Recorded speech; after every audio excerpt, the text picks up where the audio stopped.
Your avoidant ex was not bonded to you. If you got discarded, they were not bonded to you. Avoidants were on the receiving end of profound, consistent childhood emotional neglect. If you're dealing with a dismissive avoidant or a fearful avoidant that leans heavily dismissive, you're dealing with a person that is not only emotionally unavailable, they also lack the capacity to bond to a partner in a healthy way. There are two core components to emotional availability.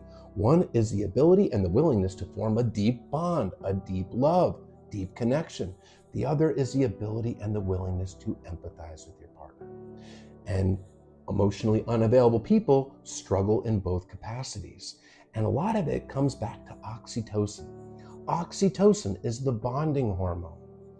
Now, human beings are naturally bonding creatures. We bond to family, friends, pets, romantic partners, children. But dismissive avoidants have a limited capacity. They can grow that capacity through self-reflection, self-work like therapy, and a consistent change in behavior. The brain absolutely can form new neural pathways and they can grow that capacity. But until they do the work, it is limited. And it goes back to childhood. This is a person that was on the receiving end of profound childhood emotional neglect. Growing up in households where their emotional needs were not met at all. Households where you don't talk about feelings. And because of this lack of nurturing, they were not exposed to oxytocin at healthy levels. And because of this, they have a limited oxytocin bonding capacity as an adult.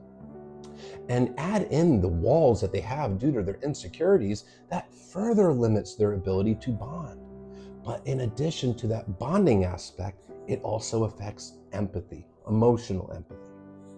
Because oxytocin is also scientifically linked to empathy, and people with low oxytocin levels inherently struggle to emotionally empathize with their partner. There's two main types of empathy. There's cognitive empathy, which is the intellectual brain, like I can intellectually see that this person's in distress. And then there's emotional empathy, where you feel it with them. You share their emotions with them. You feel for them. And dismissive avoidants really struggle with the emotional empathy.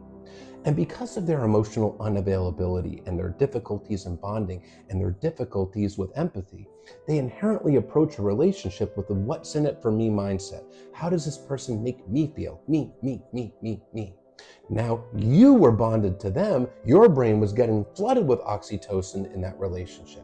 But unfortunately, they weren't bonded in the same way to you.